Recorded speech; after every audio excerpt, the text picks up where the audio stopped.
मेरे घर गोपाल जो नित्य एकादशी हो। तेरी भाभी ने तेरे लिए संदेश भेजा।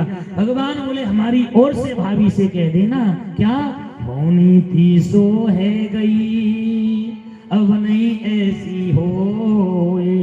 भाभी तेरे घर में नित्य द्वादशी हो। आज से रोज तेरे घर में 56 भोग लगेंगे। ये मेरा संदेश मेरी भाभी से कह देना। सुदामा जी जाने लगे। चल दिए तो कन्हैया ने फिर बोला, लाला क्यों बुलाए? बोले कन्हैया, बोले मित्र ऐसे ही मेरी याद करते रहना। आंखों में आंसू आ गए। हे कृष्ण कन्हैया, मैं तो जीव हूँ, तू ईश्वर है। मैं भक्त हूँ, तू भगवान है। मैं संसारी हूँ, जगन्नाथ है। मेरे जब तक शरीर में श्वास है तो याद करूंगा, पर हे कृष्ण कन्हैया बस अंतिम श्वास पर तू मुझे याद कर लेना। क्योंकि जन्म जन्म मुनि तन कराई, अंतराम कहीं आप। अंत समय में गोविंद तू मुझे याद कर लेना। चल दिए सुदामा जी महाराज। जब नगर में सुदामा जी लौट कर आए तो नक्शा ही बदल गया। सुदामा जी सोच रहे कहीं मैं द्वारिका तो नहीं पहुंच गया। हाँ, इतनी सुंदर नगरी बन गई माने। भैया ये कौन सा नगर है? ये सुदामापुरी है महाराज। में जहाँ तुलसी थी वहां बगिया लग गया, जहाँ झोपड़ी थी भवन बन गया, जहाँ गैया थी वहां गौशाला खुल गई है। सुदामा जी सोच रहे हैं गाय गई कोई बात नहीं, झोपड़ी गई कोई बात नहीं, तुलसी गई कोई बात नहीं, पर बुढ़ापे में ये ब्राह्मणी कहाँ छोड़कर चली गई। सुदामा जी उसी महल के चक्कर काट रहे। एक दासी ने कहा सुशीला से, महारानी जू एक ब्राह्मण देवता बड़ी देर से आपके भवन के चक्कर काट रहे हैं। सुशीला ने जैसे झरोके से झांक कर देखा, अरे ये तो हमारे पति देव हैं, चलो सम्मान से आदर से इनको लेकर आएंगे। महाराज साड़ी पहन के छमछमाती हुई सुशीला चल दी। दास दासी जा रही है। सुदामा ने इससे सोचा इस नगर की महारानी कई मंदिर में पूजा के लिए जा रही होगी। एकांत में कोने में खड़े हो गए, सिकुड़ के गर्दन नीचे करके।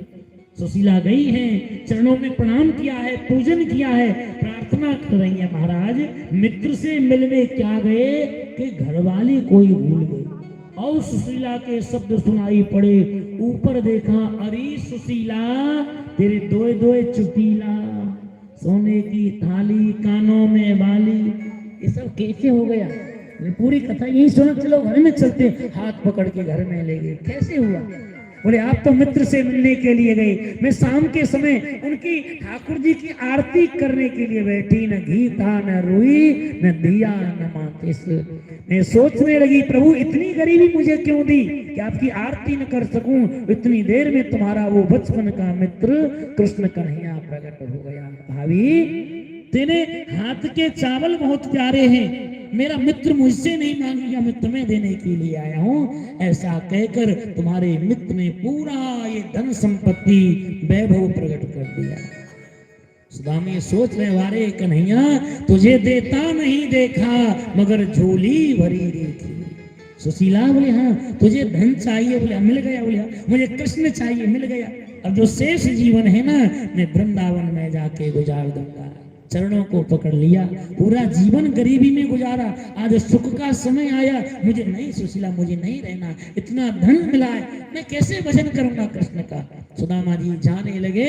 उसी महल से भवन से भगवान प्रकट हो गए। मित्र कहाँ जा रहे हो?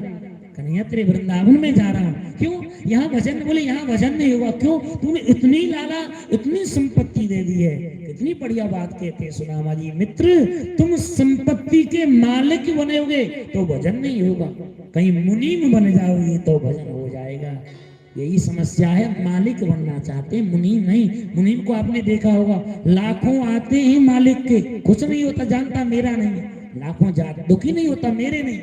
ऐसे ही भैया परिवार को हम मुनीम बन के परिवार की सेवा करेंगे तो घर में झगड़ा होगा नहीं। कन्हैया मैं मुनीम बन जाऊंगा, पर मेरी एक इच्छा है कि जिस द्वार पर तुम रहो तुम्हारे बस दर्शन किसी खिड़की से किसी रास्ते से बस आपके दर्शन हो जाएं, बस यही मेरी इच्छा है। द्वारिकाधीश की जय हो। जब खिड़की खोलूं तो तेरा दर्शन हो जाए, जब खिड़की